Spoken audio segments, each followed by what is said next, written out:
In 2013, New York Magazine published an article titled 1993, the year that changed everything. In it, rapper Speech from Arrested Development was quoted saying Public Enemy revolutionized the subject matter in hip-hop. But then you had A Tribe Called Quest, De La Soul, Brand Nubian, telling people that black is proud, that diversity is cool. We're not all one color, but we can still be one in thought. In 2013, NPR heralded 1993's The Chronic as an audio document of the LA riots and called 1993 rap's greatest year. Earlier, in 2003, Vibe magazine was already up on it, publishing 1993, the year hip-hop and R&B conquered the world, running down a laundry list of iconic artists and groups that today are known as iconic by rap fans and the general public alike. But in 1993, when all of this incredible music and art was bursting into the mainstream, the general public was being told something very different. I've looked through the archives of the New York Times, known as the nation's paper of record, and I've tallied up the articles that were being written about rap and hip-hop culture in 1993. Contrary to what was being written about in hindsight years later, the public was being told a much different story. Rap star and two others accused of murder. Radio station bans harmful music. Rap star and two friends indicted in sexual assault. Harlem protest of rap lyrics draws debate, and steamroller. There were virtually zero positive representations of the music and/or the culture in the New York Times, or presumably much other mainstream media, in 1993. Adding to that, 1993 was the year C. Dolores Tucker would wage her infamous war on rap. Now look, hip-hop media, which was in its heyday at the time, was doing its best, profiling that litany of groundbreakingly creative and diverse artists. Yet the rest of the country was being told that rap, and by extension, those associated with it, were nothing more than violent thugs, and that the music and the culture and its participants had no redeeming value to society. In the first 20 years, rap and hip-hop culture was seen as a fad, party music if anything, not even worthy of its own category, simply lumped in as part of R&B or disco in Billboard, for example. Post-1993, however, in part thanks to this avalanche of biased press and its effect on public perception, the perception that hip-hop music and culture has had to continuously confront is that it is violent, misogynistic, and hateful.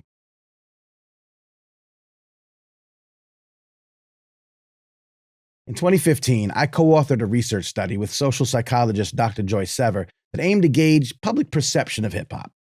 Among several really interesting takeaways, one was that 67% of people who don't even listen to rap think that it's negative. Think about that, it's important. Also keep in mind that unsure was an option, which is what I would say if you asked me what I think about music I've never heard. Now, if you're a subscriber to this channel or my newsletter, you probably already know how unfair this sort of thinking is to the entirety of hip-hop, even if we just focus on its artistic participants.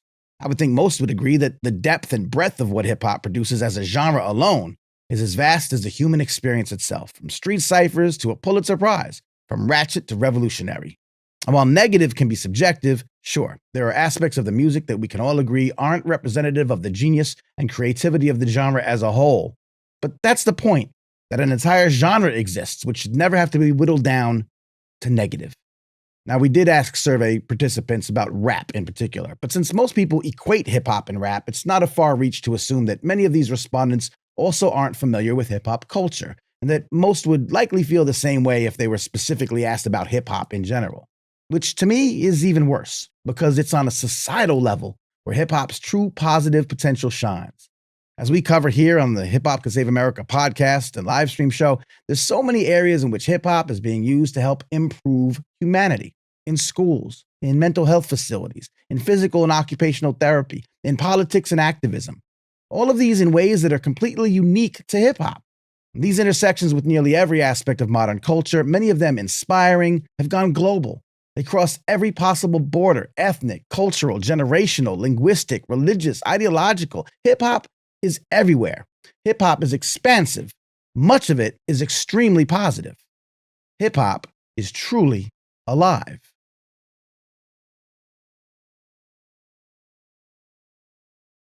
Well, the problem is that hip-hop's reputation of being nothing more than a violent, misogynistic, talentless genre continues to precede it, despite the allusions that I just made and the hundreds of examples that I could and often do provide.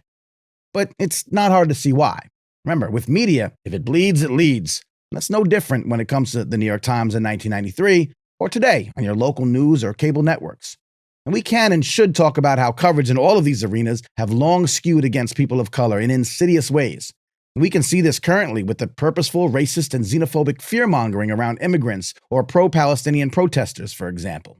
In all of these cases, and throughout history, these harmful stereotypes are born and nurtured based on the suppositions of often just a few powerful individuals with big megaphones, and then fueled through repetition and amplification to become an irreversible part of the zeitgeist. With hip-hop, it doesn't help when, generally speaking, the only news deemed worthy of making the rounds in the news cycle are stories about a fallen mogul or a rap battle between two of the industry's biggest stars, both of which, they'll quickly and repeatedly emphasize, are full of disparaging, personal, salacious accusations and commentary, just the kind of stuff they love in the media. But this is to be expected. Much good work and good trouble go unreported all the time. The point is, people never really get to hear about the positive side of hip-hop. For instance, at around the same time as the news was all aflutter about the Kendrick-Drake affair, the 8th annual incarnation of a youth-centered hip-hop education conference was happening at Harvard's Graduate School of Education, an inspiring event showcasing brilliance in hip-hop-based education practices. Also around the same time, there were several prominent hip-hop artists up in Albany talking to state legislators about the dangerous trend of rap lyrics being included as evidence in trials. Seemingly, no media at all covered the former, and only Vibe that I could find touched on the latter. So I was intrigued. While I was writing this, I checked some of the major outlets to see what they were covering about hip-hop, now more than a couple weeks removed from the height of the 2024 Battle of the Rap Titans. Surely there would be something happening in all of hip-hop that would be worthy of covering in the news. Or would this random snapshot in time prove again that mass media is only interested in the negative aspects of the music and the culture? Here's what I found. On the Fox News Entertainment page, I actually couldn't find any stories about hip-hop music or culture at all, except this whole section that was devoted to Diddy. At the top of the entertainment page on CNN, quote, Questlove was not happy with Drake and Kendrick Lamar's beef. Nobody won the war. All right, hold that thought for a minute. We're getting to him. And on the homepage of MSNBC, in the video section, an 8-minute clip from The Beat with Ari Melber. Ari Melber breaks down the Kendrick Lamar and Drake rap battle. Now, Melber is an outspoken hip-hop fan. Often he intertwines lyrics on his show, he interviews artists, and he takes great pains to portray hip-hop in its best light. That being said, again, the only hip-hop he generally covers is that which reaches a level of controversy which requires his brand of Melber-splaining to his audience. So in that regard, it's kind of like Macklemore's pro-Palestine Heinz Hall. It's cool and all, but there are others who are doing it that aren't white and famous, and it'd be cool if their voices were just as prominent. But I'm digressing. A decent job by Melber to portray the beef in a positive light, but in the end, it's still just rap beef to the I only read the headline folks, which to most people, as we've covered, means rap equals violence. In fact, that's the overall knee-jerk reaction to rap beef, even amongst rap fans. Remember what happened to Tupac and Biggie, people have said. Some of those folks genuinely care about the music and the communities that it's typically attached to, and they're simply offering that as a plea, a warning, to not let these conflicts echo the tragic circumstances of that particular conflict. That's fair. Others, however, usually less connected to hip-hop music and culture, use it as low-hanging fuel to bolster their position that rap is violent, rappers are violent, rap fans approve violence, and these are the only things that rap or hip-hop can offer. Now, the result of this, connecting any rap battle to Biggie and Tupac, only helps strengthen this misperception that rap battles inevitably lead to violence, because rap and rappers are violent. All of this continuously spills over and affects the people and the organizations that are involved in hip-hop in ways that are not any of that. I mean, it's not much different than having to prove yourself to people who have preconceived notions of you based on your race, your gender, your religion, your physical or cognitive abilities, or any number of isms. Which is why it's more than an insignificant throwaway line when, at the end of a rant about the Kendrick and Drake battle, Questlove states, hip-hop is truly dead.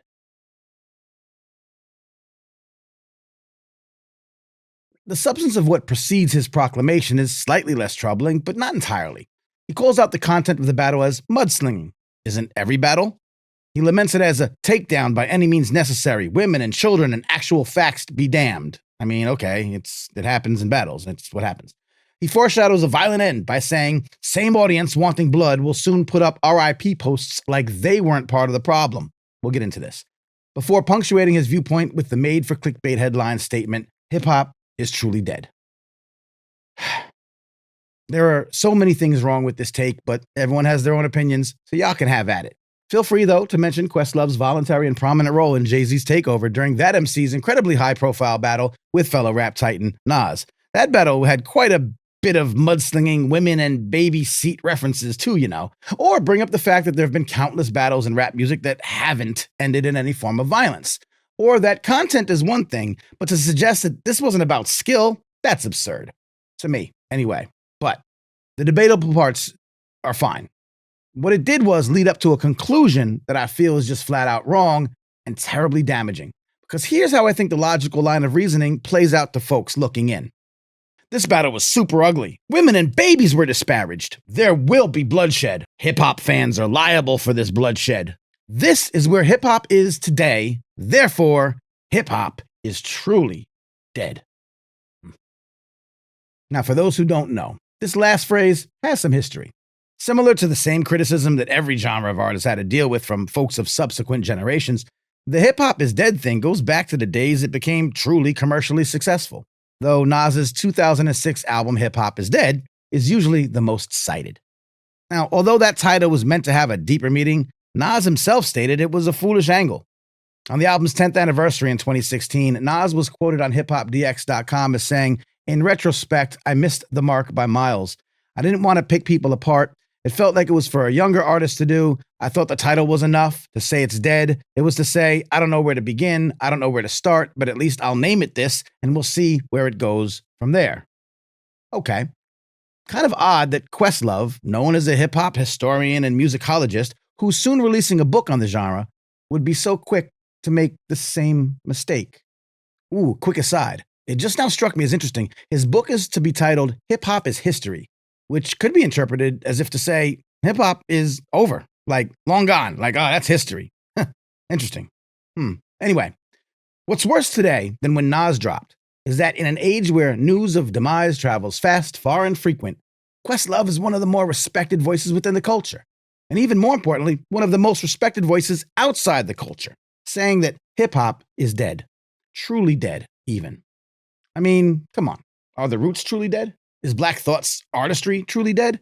Are all of the things I talked about earlier in this video truly dead?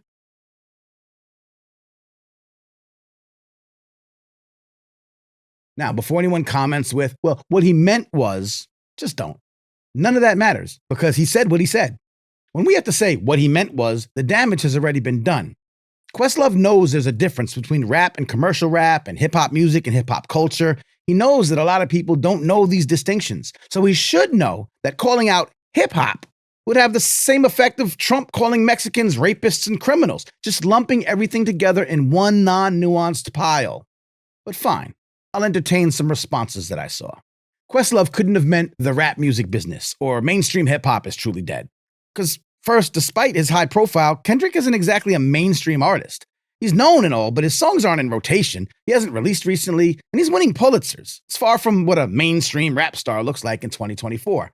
And there are quite literally a ton of examples that one could focus on if one wanted to assail the state of the industry. An industry, I'd point out, that's on full display at the annual Roots Picnic. So what about the industry would he be calling out? Okay, perhaps what Questlove meant was to lay indictment against the aspects of the entertainment business that have profited on and therefore promotes, directly or indirectly, black-on-black conflict. Now, this is certainly a valid concern. But again, rap battles have happened since the beginning of rap, the vast majority without a single violent encounter. If anyone wanted to go after the industry which supports or highlights these things, there are so many egregious examples, the drill subgenre being the most obvious one. So no, I don't think it was that. Also seems strange that if you're going to call out individuals that are associated with the music business for promoting black-on-black conflict in rap beefs, then explain why DJ Academics is featured on the podcast stage of last year's Roots Picnic. Anyway. Maybe Questlove was just trying to say what Stevie Wonder went on to tell TMZ recently, that all of this is a waste of time and a distraction from other important things happening in the world. Well, A, he didn't say that, and B, I wouldn't agree anyway. See, a person is capable of enjoying a rap battle or participating in the dialogue about it while simultaneously paying attention to other issues, and if they feel like it, participating in those issues, protesting, or taking some other action. If they're that easily distracted, that's on them, not hip hop, not a rap battle. As hip hop artist and activist Hakeem Green said, we have to stop blaming hip hop for the things people do. I mean, there's always entertainment distractions, every day, all the time, from Barbie to the Super Bowl to the Grammys, whatever the distraction du jour is. But to be fair, entertainment's role is literally to distract us. Yes, sometimes those artists can also inform us or educate us or advocate for a cause, but not all of them do, and that's fine. As I noted in some comments I made about Macklemore's Heinz Hall, we don't need musicians to call attention to issues like we once did. The issues are all over the place. They're on the news and on our social media feeds. Experts exist across all sorts of outlets, mainstream, independent, and everything in between. It's up to us to be engaged, not sit back and wait for some artist or celebrity to tell us what we should be focused on or how we should be protesting. This goes for goats like Stevie Wonder, too.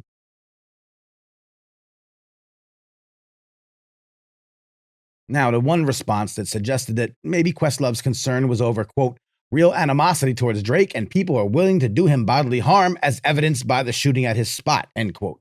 Well, this assumes that the shooting was related, but regardless, it's a valid concern. After all, we do know that rhetoric played a big part in the January 6th insurrection. And while this doesn't compare to a man calling upon 70 plus million rabid ride-or-die fans after 4 years of gaslighting, race baiting, and fear-mongering to take up arms in an uprising, Mrs. Faces did convince me that doxing someone's home address does kind of cross a line which could indeed lead to bad actors taking bad actions. But even if we assign some blame to Kendrick for ratcheting it up a little bit too much, we just can't condemn an entire group of people or a genre or a culture based on the actions of a few. I mean, I'd even argue that anyone compelled to act on Kendrick's behalf or the perception of Kendrick's behalf is motivated by something way more than fondness for a particular rapper. That person has an issue that needs to be dealt with in another forum altogether. Lastly, I and many of my educator friends noted that there were a whole lot of topics brought up in these battles that do have educational, cultural, and sociological value worth discussing. Issues regarding colorism, immoral behavior, even what Questlove says are lies could lead to discussions about libel and slander. There was talk of domestic abuse, use of the N-word, colonization. This is what a lot of discussion that folks I tune into were engaged in, and often speaking with young people about. To whittle all that potential fodder for such rich, culturally responsive, educational dialogue down to a non-skilled slinging of mud that's going to get someone killed is just a disheartening missed opportunity. Fine. Here's the conclusion to this manifesto. Hip-hop is a vast social, cultural, and artistic movement that's grown way past its ability to entertain. It's capable of helping uplift humanity in many unique and powerful ways. Many of those proven efforts are particularly helpful in improving the lives and livelihoods of Black and Brown Americans who have been traditionally underserved, underfunded, under-resourced, and underloved.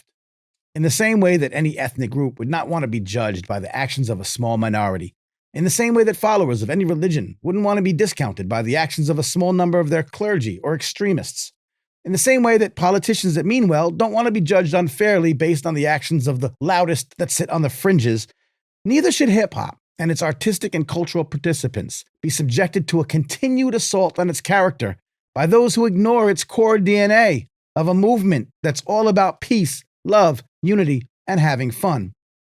My work with this channel and the Hip Hop Can Save America podcast and live stream and newsletter aims to lift up the work of hip-hop affiliated people and organizations who are actively improving lives, livelihoods, and communities through hip-hop. Collectively, we explore and we signal boost these efforts that the rap music industrial complex and much of mainstream media blatantly ignore. The efforts can help everyone, but much of their work, and mine, purposefully centers Black and Brown lives as the creators and nurturers of the movement, which has the potential to lift them up from the very systems that have put them in a place where negativity is an unfortunate but understandable byproduct. So it's with these folks who are doing the actual work to address, alleviate, in some cases eliminate the conditions which create the circumstances that inspire the content that sometimes veers into conflict through hip-hop, not to kill it off, but to use it for its power to heal, educate, innovate, and inspire. So when someone as revered as Questlove speaks up and says things like hip-hop is truly dead, essentially equating today's hip-hop with nothing more than inevitable violent outcomes, I view it as a slap in the face of the thousands of culture workers, artists, and advocates that are busting their asses to bring their initiatives to life.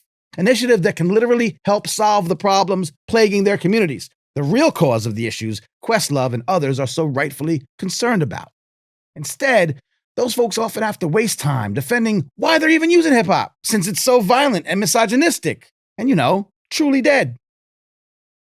I and the many people that I talk to and work with do not believe hip-hop is the cause of negativity or that things in hip-hop are the causes of negativity, but rather there are solutions to reducing racial and economic inequality, and that those efforts will directly reduce the amount of black and brown inequity, disparity, and yes, violence and death in America, one of the many wars going on that we haven't become distracted from, one that has been waged in this country for centuries. I also believe that those same tenets can be applied to other conflicts here and abroad, including those regions that have been in conflict for millennia. But what happens when people like Questlove and Stevie Wonder express these things to drama-loving social media or soundbite-obsessed media? An overwhelming response is, yeah, hip-hop needs to do better. I'm saying it already does, and that anybody with a platform or reach of someone like Questlove who doesn't understand that, who doesn't do anything to spread that reality, and who doesn't understand that his statement just perpetuates the idea that, basically, hip-hop ain't shit, does extraordinary damage to all of the people that hip-hop is trying to save. Manny Faces. You sick for this one.